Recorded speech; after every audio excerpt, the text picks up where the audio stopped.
देखिए, ये जो वफ़ का बिल है, ये बहुत ही नाजुक मसला है। जल्दबाजी में अगर सरकार ये चाहती है कि बुलडोज़ करके जॉइंट वर्किंग कमेटी से इसको पार्लियामेंट को लाया जाए, तो इसके बहुत बुरे नतीजे निकलेंगे, क़ानूनी तौर पर भी और एक कम्युनिटी पर इसका बहुत बुरा असर पड़ने वाला है।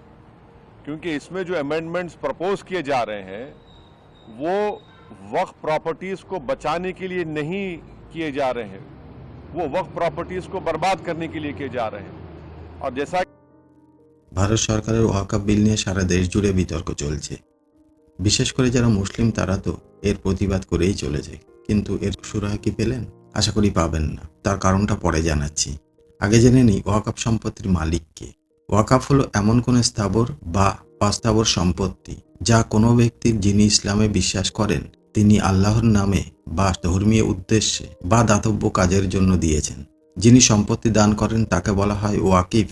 এই সম্পত্তি সামাজিক কল্যাণের জন্য ব্যবহার করার কথা এবং নিয়ম মাফিক আল্লাহ ছাড়া কেউ এর মালিক নন এবং হতেও পারে না।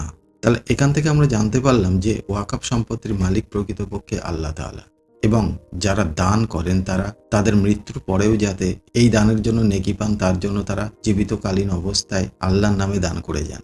এখন যেহেতু এর মালিক আল্লাহ, সেহেতু এখানে দ্বিতীয় কোনো ব্যক্তির হস্তক্ষেপ করা যায় না। শরিয়াত ধর্মীয় আইন অনুযায়ী এর ব্যবহার করা উচিত। কিন্তু তা কি হচ্ছে?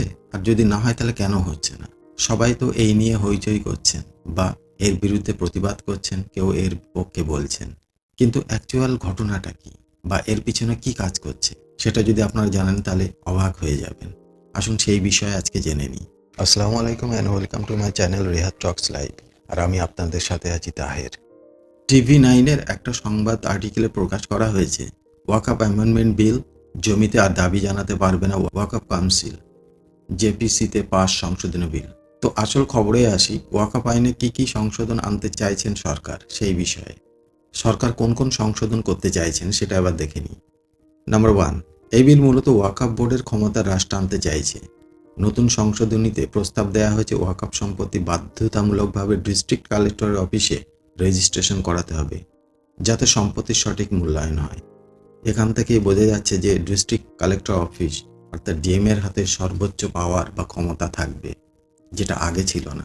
তাহলে ডিএম এর অনুমতি ছাড়া এই ওয়াকফ সম্পত্তি ব্যবহার করা যাবে না বা এর থেকে ব্যয় করার জন্য যথেষ্ট বেগ পেতে হবে বলে মনে করা হচ্ছে। নাম্বার 2, আইন কার্যকর হওয়ার আগে বা পরে যদি কোনো সরকারি সম্পত্তি ওয়াকফ সম্পত্তি হিসেবে চিহ্নিত হয়ে থাকে, সংশোধনী আনলে তা আর ওয়াকফ সম্পত্তি থাকবে না। ডিস্ট্রিক্ট কালেক্টর ঠিক করবেন সেটা ওয়াকফ সম্পত্তি নাকি সরকারি জমি, সেই সিদ্ধান্তই হবে চূড়ান্ত। হলো তো? এটাই দাঁড়াচ্ছে তাহলে যে ডিস্ট্রিক্ট ম্যাজিস্ট্রেট বা ডিএম উনিই শেষ কথা বলবেন। আর এখানে মুসলিমদের আপত্তি, কারণ ওয়াকফ সম্পত্তি আল্লাহর নামের সম্পত্তি, সেটা সম্পূর্ণ ধর্মীয় বিষয়ে ব্যবহার করা হবে, আর সেখানে সরকারি হস্তক্ষেপ চলে আসছে।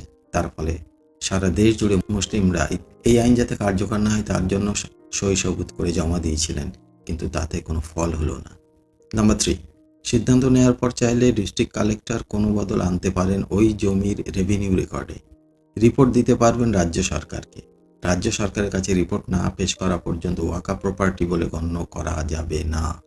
নাম্বার 4, ওয়াকফ বোর্ডের সিদ্ধান্ত নিয়ে কোনো বিতর্ক থাকলে হাইকোর্টে আবেদন করা যাবে। নাম্বার 5, এতদিন পর্যন্ত কোনো নথি না থাকলে মৌখিকভাবে ওয়াকফ সম্পত্তি চিহ্নিত করা যেত। সংশোধনীতে বলা হয়েছে ওয়াকফ নাম অর্থাৎ নথি না থাকলে সেই জমি বিতর্কিত বলেই ধরে নেওয়া হবে। নাম্বার 6, যে কোনো সময় ওয়াকফ সম্পত্তির ক্ষেত্রে অডিট করতে পারবে ক্যাগ।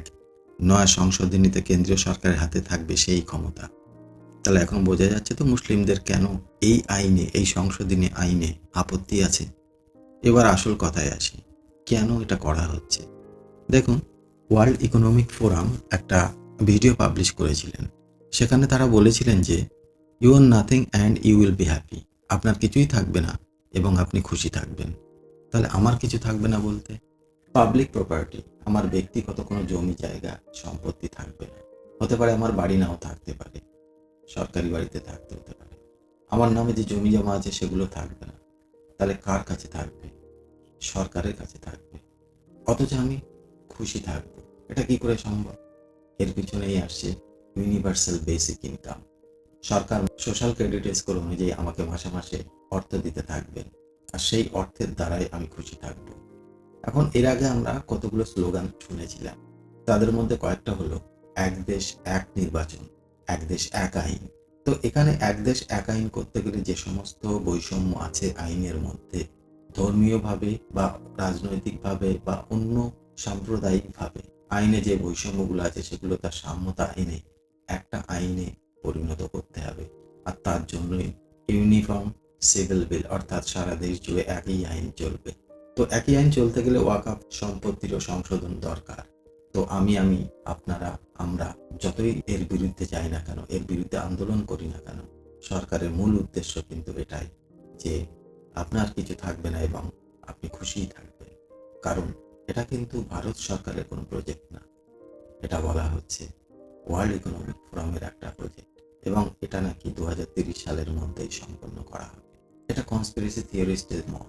আপনারা যথেষ্ট বুদ্ধিমান নিশ্চয়ই বুঝতে পারছেন তারা এটাকে কতটা কার্যকর করতে পারবেন আর কতটা পারবেন না। 2030 সালের মধ্যে পারবেন না 2030 সালের পরেও আরো সময় লাগবে, সেটা তো ভবিষ্যতেই বলবেন।